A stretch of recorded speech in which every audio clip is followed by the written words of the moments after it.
Francisco Yami Jr.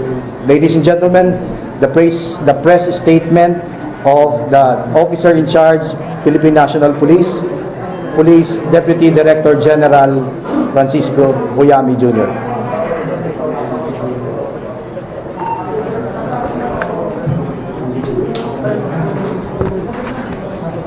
Good morning to everyone.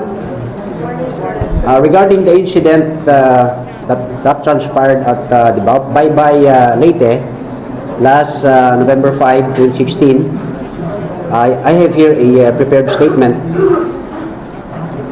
As a matter of standard procedure, the PNP has started investigating the incident to establish the facts and circumstances surrounding the involvement of the personnel of the Criminal Investigation and Detection Group led by Police Chief Inspector Leo Laraga, who figured in an armed engagement with detained Albuera Leyte Mayor Rolando Espinosa and another inmate, Raul Yap, who succumbed to gunshot wounds inside the Leyte Sub-Provincial Jail located at Barangay Ispungo, Baybay City, Leyte at 4 a.m. on Saturday, and assorted drug paraphernalia in the cell of Raul Yap.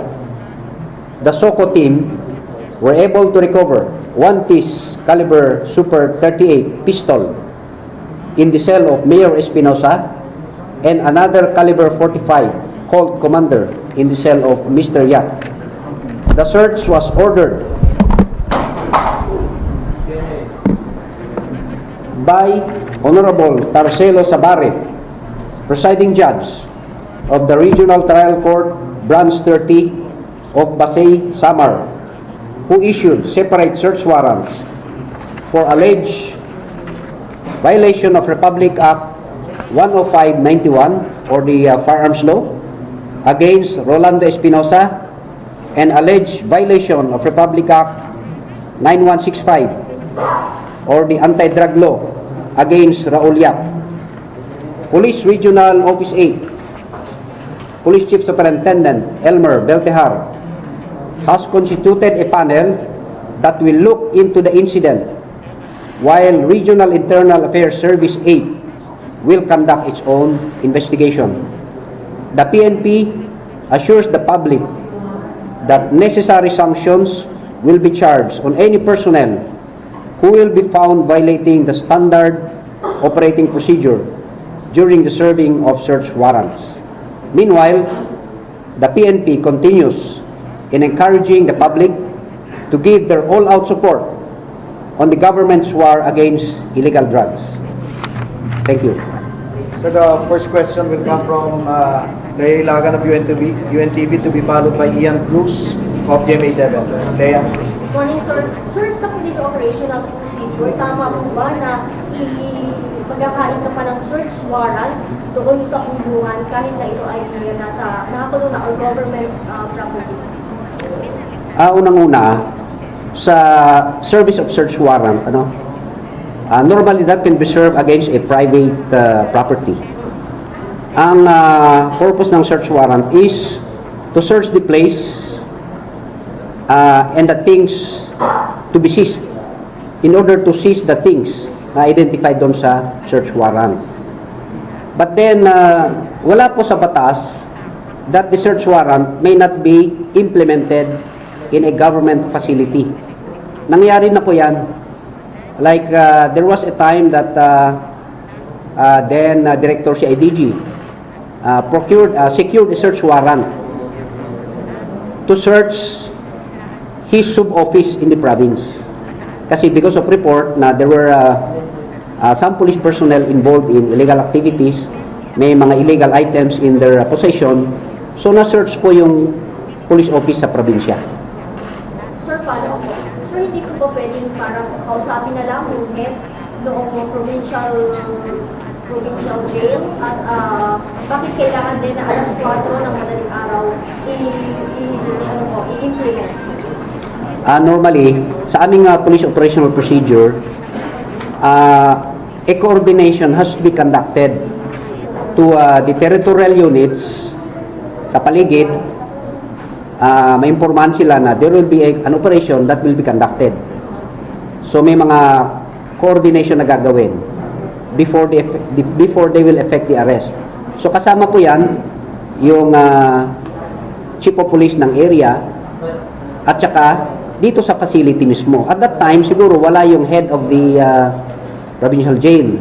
Ang mga nandun ay mga duty. So sa kanila, sila nag-coordinate yung raiding team. Ian Cruz.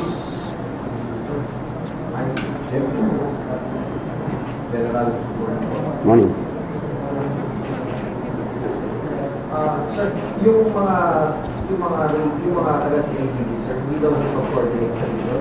Tama po ba? Base sa statement po ni RD, Chief Superintendent Beltehar, inamin po niya sa interview na hindi daw nag-coordinate yung team, yung CIDG team. But that's why we are trying to investigate this kasi there are also reports as claimed by the raiding team na nagbigay sila ng coordination notice sa operation center ng Region 8. That is still being validated. Kaya nga may ginaganap na investigation by RIAS and by Police Regional 8. Sir, bakit nga po kailangan pang magkaroon ng search warrant? Nasa loob na po lang siya ng jail. Hindi mo pwedeng parang sabihin na lang po sa head ng jail na pwede silipin yung mga center. Yan po ay that is already left behind to the operating teams on the ground. Kasi if they believe that there are illegal activities that are occurring in a certain place and there are things to be seized, it is already under their discretion to apply for a search warrant. So sa pag-apply naman ng search warrant, there is a procedure to be done by that is being done by the judge. He has to personally examine the complainant and his witnesses. So it has been established already that there were 2 search warrants issued by Judge Torcelo Sabare of RTC Branch 30 in Pasay, Samar. So the way I see it, I believe the judge has personally examined the applicants who are the CIDG operatives and he was convinced.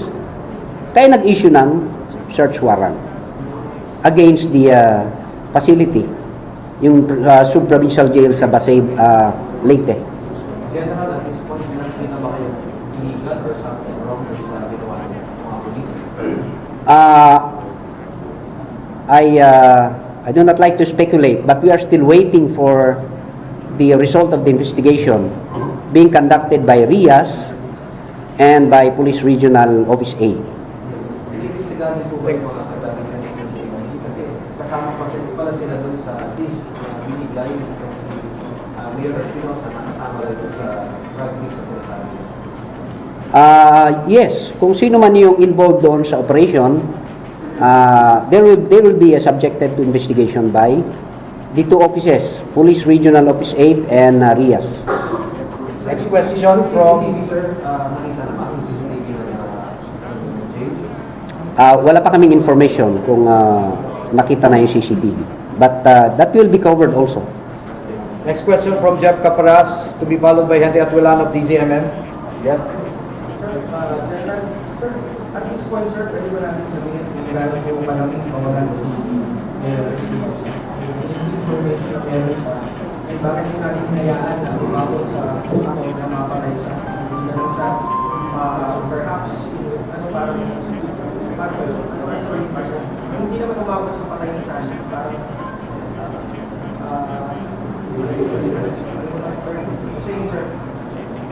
well, ang facts lang dito ay allegedly Mayor Espinosa gave his statement and used in an investigation. So normally pag nawala ang isang witness, maaring may effect sa kaso. Maaring may effect. Pero sir, yung value nung hinahawakan niyang mga information, sir. Bakit po natin hinayahan, sir, kaya dito sa yung mga kalaban niya, bakit po hindi natin sa isip nag-separate ng tulungan, perhaps yung post kung ganun sa kapaluan? Well, when the case was already filed, remember, a raid was conducted in the residence of Mayor Espinosa. At may mga na-recover na firearms, shabu, and he was charged. So, based on a court order, kaya siya na-detain sa sub-provincial jail ng Baybay Leyte. Wala na sa control ng PNP kung saan dapat ma-detain si the late Mayor Espinosa.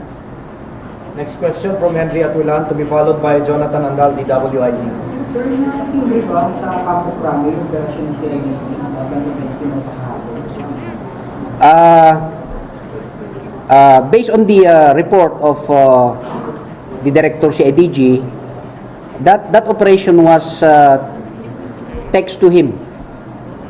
It was text to him na they are going to conduct operation, but as to the details,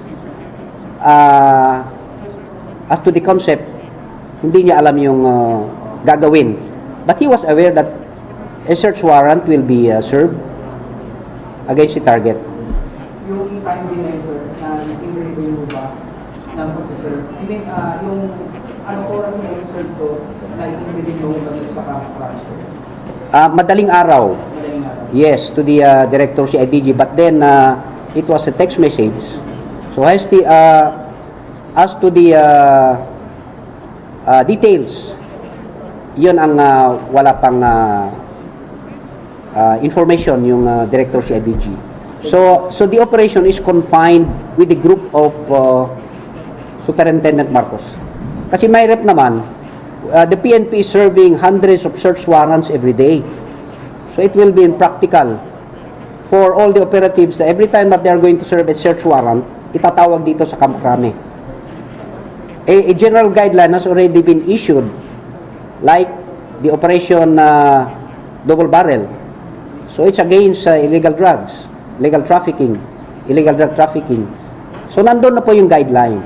It's up to the field units to conduct their own operation. So dito, it has been established that they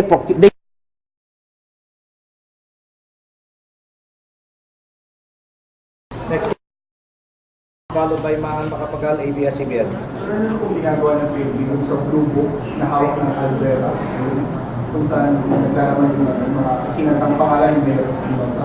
Nakati na po ba yun sa Kamkrame? I myself have not seen the blue book. Saan niyo po narinig na may blue book? Yung sinasabi po ni Chief ng ALBUERA, Chief of Police Espinosa, na nandun daw po yung mga pangalan ikinanta ni Mayor Espinosa na sangkot sa illegal na gawin. Nakarating na po ba yun sa Kamkrame? Well, personally, I have not seen it. So nandun pa lang po yun sa ALBUERA, nasa ALBUERA lang po yun sir. Hindi ba nakakaabot sa liderazyo ng PNP? Well, sa akin personally, I have not seen it.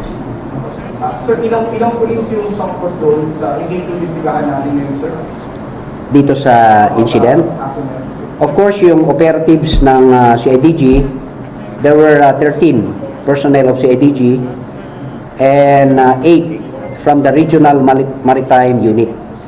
So, dalawa po yung grupo na nag-operate doon. May panghihinayang ba sa panig ng PNP sa pagkamatay ni Mayor Espinosa? May mga pipigay pa ba tayong informasyon sa kanya na hindi natin nabigasan? Well, as I've said, as far as the statement of Mayor Espinosa, hanggang doon lang mag-base yung PNP kung gagamitin man sa prosecution or sa filing of cases. Pero beyond that, wala na. Kung meron pa siyang sasabihin, dapat sinabi na niya. Question from Maan Makapagal, to be followed by Bob Woodruff of ABC News USA. Sir, Sa initial daw na laboratory results ay posibleng nakahiga o tulog itong si As I've said, we are still waiting for the result of the investigation. It's still ongoing, including yung SOCO report na yan. We are still awaiting for the that report before we can give an answer kung ano ba talaga ang position ng mga namatay during the encounter, alleged encounter. Sir, kasi ang tanong ng public ngayon, parang hindi logical na sa tulad ng isang high profile na yung kaso niya, nakakapagpapasok pa ng barrel at drugs at makipag-transact pa sa loob pa man din ng kulungan. So, parang unlikely, sir, na mangyari yun. Sa sitwasyon niya at syempre, bantay sarado yan. Kasi alam naman natin na medyo may threat sa life niya na hindi natin alam kung saan manggagaling. So, how come nangyari pa yung ganun, sir? Perhaps that will be cleared kung mayroon na tayong result ng investigation. Kasi, based on the SOCO report na dumating ngayon, allegedly may na-recover na 2 baril, 1 caliber 38 super, at saka 1 caliber 45, and illegal drugs, which were the subject of the search warrant. So, as to how these items went into the facility, yun po ang alamin sa investigation. Sir, kasi kung tingnan natin, medyo nagbago yung demeanor ni Espinosa, ngayon Espinosa, nung huli, nung maibisita dito. So, ibig sabihin, ganun ba siya kasama para magpasok ng baril at drugs doon sa kanyang selda? Well, as I've said, there were reports received by the raiding team that there were illegal items in the facility, and that made them to file an application for search warrant. Naniwala naman yung judge doon eh. That's why na-issue yung search warrant. Question from Bob Woodruff, ABC News. Here in the Philippines, there were 2 killings of politicians within a week by police. Is that because of the campaign? Would this have happened at all prior to this new campaign for the president? Well, these are separate incidents, and our police officers respond to whatever development that will occur during the time of operation. So, normally, when you serve a search warrant, you have to inform the person, the subject of the warrant, of the purpose of the search. But then, during the time of the search, if the subject of the search, the person, becomes violent, there was resistance, and especially if the life of the officers are threatened, then normally they can defend themselves. But the resistance was what? What happened that led to the confrontation and then the killing? Yes, it happens that in this incident last Saturday, allegedly there were, based on the reports gathered, there was a resistance on the part of the victims. What was the resistance? What did they do? Did they fight back? Did they open fire? Did they pick up their weapons? As I've said, it's still too early to tell because the incident is being investigated. But he did pick up his pistol, there were drugs, and there were weapons in the actual cell? Well, I cannot give you the details yet. We are still waiting for the details of the investigation.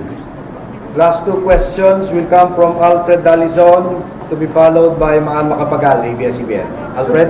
Sir, you are the officer in charge of the Philippine National Police since last week. Yes.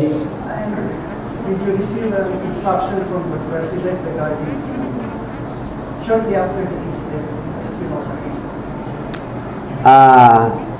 Honestly, wala. But then, our chief PNP was interviewed by a I think from GMA7, nung nasa abroad siya. And he gave instruction that there will be no whitewash in the investigation. Maan Makapagal, last would come from Annalise Soberano. Sir, si Colonel Espinosa ay, well, inahagal natin makauwi na siya, di ba po? So, ano po yung plan pagka-uwi niya and nangyari ito sa tatay niya? So, baka may possibility na mangyari din sa kanya.